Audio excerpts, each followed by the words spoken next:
So thanks everyone. Thanks for inviting us to this talk at this conference. My name is Tiziano. I'm a tech lead on Project Oak, which is part of Google Research, and I'm based in London. First of all, you can find our link to our project here following this link, or you can just search Project Oak on your favorite search engine, whatever that is. Let's get started. So Project Oak is perhaps a little bit higher up in the stack than the other projects that you've heard so far today. The goal of Project Oak is to enable meaningful control of data in distributed systems. And as you can guess, TEEs play a crucial role in this. In fact, they are necessary for this, but they're not sufficient to offer the sort of guarantees that we want to offer with Project Oak.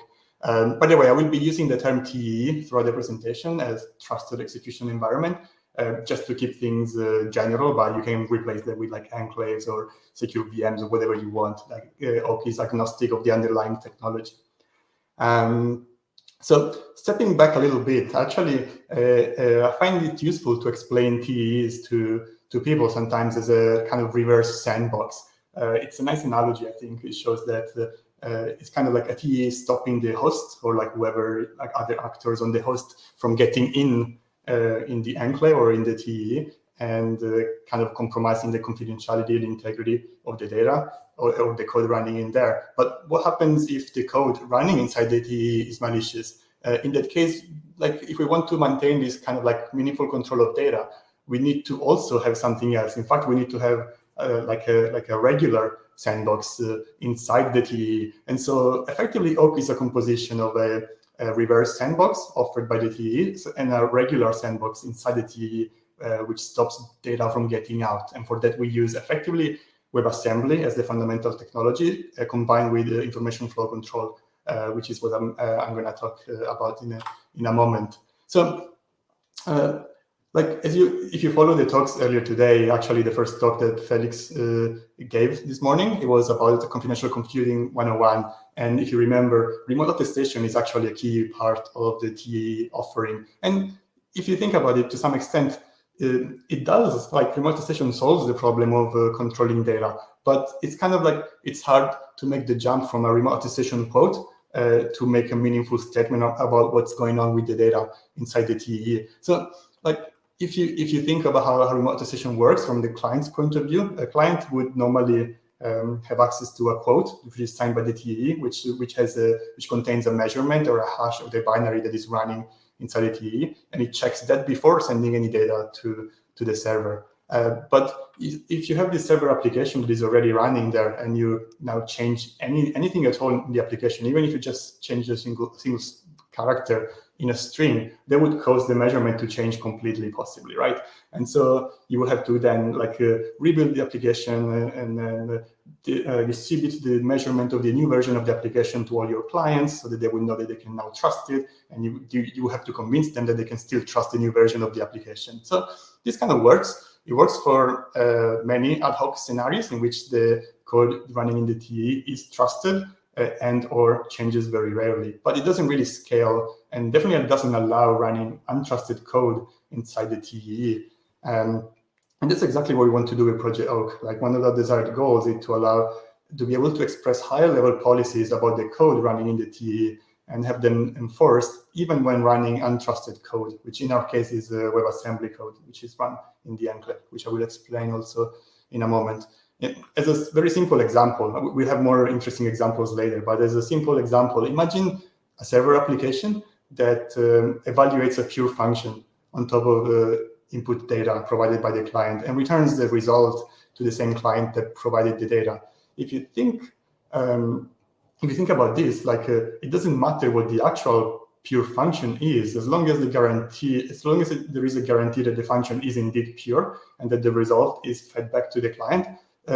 In principle, we could run any such function. We wouldn't need to know the exact shape or the exact code of the function. And in fact, we wouldn't want the actual function to affect the remote attestation quote that the client would have to trust before sending the data. And so this is a very simple example. I will explain a little bit how this Oak solves this, and also ideally more interesting problems. So if you look at our GitHub repository, the main artifact that you will find there is what we call the trusted Oak Runtime or the actual name of the binary is Oak loader. And so this is a binary which is written in Rust. It is trusted because this actually forms the base of the remote attestation protocol that the client will have to establish with the server before exchanging any data. The binary itself is actually reproducibly buildable from sources. We have to put a lot of effort actually to get it to reproducibly build. There are all kind of sources of non-reproducibility in Rust and in other layers in the stack. So actually this took more effort than I was initially imagining. But this is actually essential. And this is actually one of the reasons why our project is open source, because we want to have those end-to-end guarantees in the supply chain to show that what the client is attesting to is actually this trusted runtime that is going to enforce the policies correctly. So yeah, in the future, we want to make things even more efficient and have verifiable logs of the list of measurements that clients are able to trust. But for now, at least we have the code out there, and anyone should be able to build it and convince themselves that it produces a specific version of the binary. Yeah, so this is a central part of the trusted computing base of Project Oak. In fact, it is the fundamental thing that the client would trust, and that's why we want to have this uninterrupted supply chain all the way from sources down to the TE measurement. The other main task on top of enforcing policies and allowing for executing the code that the developers provide, the trusted runtime also is in charge of terminating connections, encrypted connections inside the trusted execution environment, so that it can provide remote attestation codes and it can get data from the client and then hand it over to the untrusted part of the application provided by the developers, which is itself sandboxed using WebAssembly, and it's constrained according to the policies that are set by each individual client sending data in the application.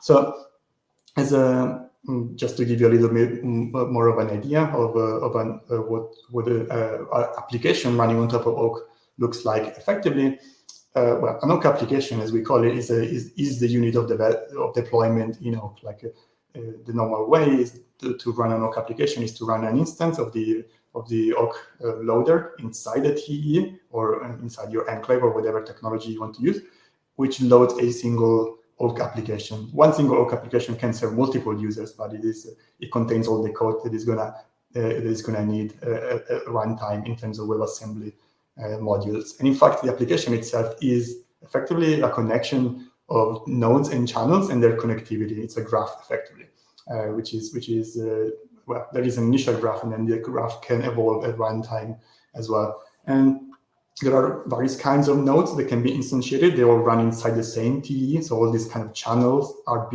inside the TE, so they are not observable from the outside world.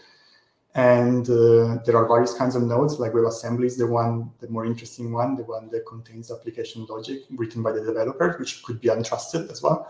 And then we have ways of like creating gRPC or HTTP client and server, like just to get data in the application or out back to the callers or into other places. And channels are, yeah, what connects nodes to each other, and effectively they can be read and written from nodes according to the policies that are set by the data owner. So WebAssembly, actually, there's other talks that talked about it. I think Rust and WebAssembly seem to be a particularly interesting combination these days, especially for workloads running in TEs, which is quite interesting. So WebAssembly, if you don't know about it, is a bytecode-based format for binaries, which was initially created for the web, but now is expanding more and more to server application. We decided to use this because it has a formal specification. It is easy to target it from other languages, like Rust in particular is the one we care most about, but many other ones. It provides a lightweight isolation. But also, the most interesting part is it doesn't have a native way of performing side effects. So a pure WebAssembly module doesn't have like access to file system or network or storage or anything like that. It's just effectively a pure function by default. And usually what happens is that the embedder of the WebAssembly engine provides a number of functions that the code can have access to, and those are implemented natively and allow side effects if that's what they want. So effectively, that's what we do in Oak. We expose a limited set of functions to the modules that they can use, and then the runtime, which is trusted, checks that whether the data flow that is requested by the untrusted code is allowed or not. So to give you an idea of the kind of like ABI that we expose at the WebAssembly level, here are some of the functions. In fact, these are almost all of the functions we offer. We maybe have one or two more to get randomness and something like that. But pretty much this is the almost exhaustive list of things that a module can do in Oak. And even those are actually controlled by the trusted runtime. So like if a module is trying to read or write to something that it should not have access to, this would be obviously forbidden at runtime if the policy of the data owner doesn't allow that. So those are the low-level WebAssembly functions that we expose. Obviously, we expose a more idiomatic, higher-level SDK, in particular in Rust, that allows developers to compile like regular Rust code that has nice abstractions like readers and writers and queues and so on, just to make things nicer, so that we don't have to deal with these like row pointers in the WebAssembly in the Rust code. The kind of the magic sauce of Oak is IFC, which stands for Information Flow Control. This is actually our research theory. There are papers from like 20 or even 30 years ago that started exploring this.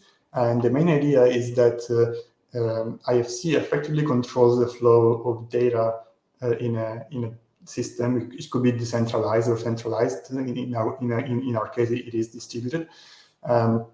It allows data to flow in a controlled way throughout the application. So in Oak specifically, each of those nodes and channels that make an application at runtime has a label that is assigned to it, an IFC label. This is fixed at creation time. So when a node is created or a channel is created, it has a label. The label has two components. I will not go into too much detail. There's actually like a lot of research about this, but just to give you an idea, each label usually has two components: confidentiality and integrity. Confidentiality is like the set of principals or users that are able to read the data, and integrity is like whether the data is endorsed by some of these principals. And the combination of these labels plus the labels of the data that gets into the system provided by the client is used by the trusted runtime to control information flow between the nodes, to make sure that confidential data doesn't get leaked to the outside world, or it doesn't interfere with data of like different users, for example, or something like that. So we can use this to allow unidirectional flow of data throughout the application. This, if you're interested, it forms a lattice structure. So like effectively, you can think of it like if I have public data, if data is already public, I can use it to compute something together with more private data. I can combine public data with private data, but I cannot use private data to compute in the public effectively. Just as a simple example. The actual lattice structure is more interesting than this.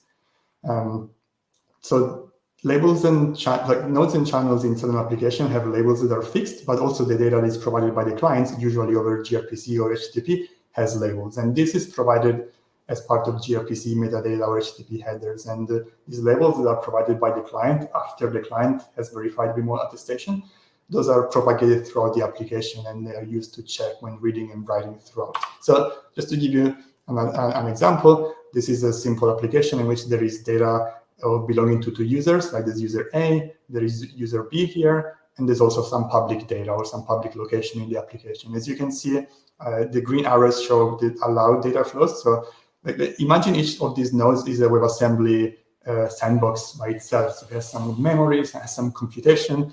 And if you look here, effectively, there is a path for this user A. So this user A's data is getting processed here, and then it goes into this central node. Here, this node can read from public data, but it cannot write to a public location. And also, it cannot write to other users' data, and it cannot be written to by other users' data. So there's this kind of loop here, like that goes back to user A, but also there is selective, it allows selectively ingesting public data, because this doesn't violate any one user's policies or the policies of the public data. So this shows an interesting aspect of IFC, which is it's not just a complete barrier between the application and the external world. It's more like it allows data to flow between nodes as long as it does not violate confidentiality and integrity of this data. For example, by allowing public data to be used as part of a private computation on private data, but not the other way around, and keeping user data separate. you can have even more fine-grained labels, for example, groups of users or like organizations and so on. But this is just to give an idea. And here's another maybe like a more intuitive way of thinking about this, which is like imagine all the way from a user device, like a phone or something like that, the data is sent over a encrypted and remotely attested channel with a policy, and the policy effectively constrains the data flow of this application to make sure that like some computation can happen. So this is not just propagating, it's not just like end-to-end encrypted, it cannot be used. It actually, it can be used by the trusted runtime to perform arbitrary computation. The computation can change at any point in time, as long as the connectivity graph or like the transitive closure of the connectivity graph effectively doesn't change. So for instance, here, data would not be allowed to go like to the outside world represented by this, but it might be allowed to go to perhaps other instances of Oak Runtime, the trusted runtime that also does enforcement of the same exact policy. So the policy gets propagated here.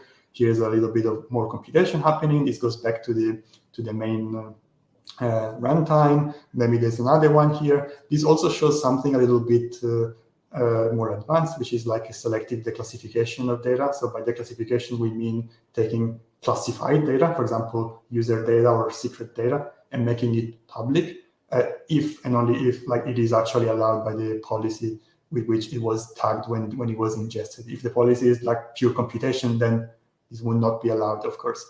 But if the policy says maybe this can be released, but only after being anonymized or like after being sanitized or something like that, this could be allowed.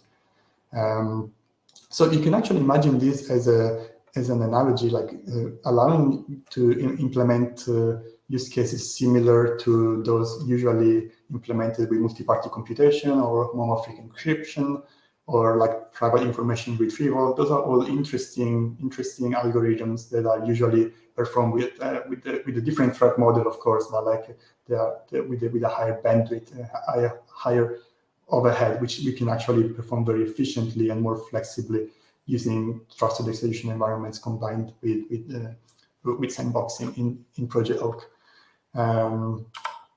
So there is a lot of work ongoing still. There are a lot of things we would like to do. You can have an idea if you look at our repository on GitHub. So part of the reason why our runtime is written in Rust is because we actually have a part of the team who is looking into formal verification for parts of the trusted runtime in Rust. We're also using Rust actually, as I mentioned earlier, as the idiomatic way of compiling applications. So for developers who want to develop applications to compile down to WebAssembly in an idiomatic way, and then we can run those. It almost doesn't matter which way the applications are compiled, but we offer a nice way in Rust to do that. We're also looking into proving properties about information flow control flavor that we implement. So there are some desirable properties and theorems that we can prove, for example, non-interference or robust declassification, which provide very strong guarantees from a formal point of view. And we would like to, first of all, prove them in isolation about an abstract model of Oak, but also connect it to the concrete implementation in Rust that we have. We're also looking into generalizing the policy framework, so to allow more interesting policies and use cases for a number of use cases. We would like to improve performance. Currently, we're using as a WebAssembly interpreter. We're using actually I don't remember the name, but one in Rust. But the obvious choice would be to migrate to use V8, the engine used in Chrome. Which would give us some performance improvements there for running code. We are looking into improving our idiomatic SDK in Rust and also offering it in other languages like C++ or Kotlin or Go or like whatever other people would like to use.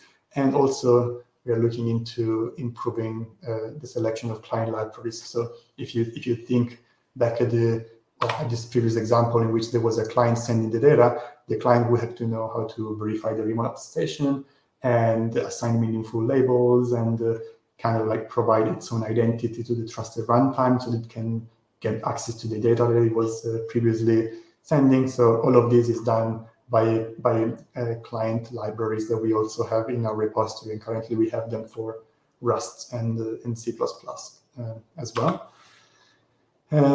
Yeah, that's pretty much it. Thanks for your time. Please do get involved. As I mentioned, we have our GitHub repository, which has a link to our Slack instance as well. But also we encourage people to get in touch, just create a GitHub issue on our repository, even just to start a discussion there. And if there's any question now, I'm happy to answer. And I believe we have actually a breakout session in a few minutes, so we can also chat there more informally if anyone's up for it. So yeah, thank you.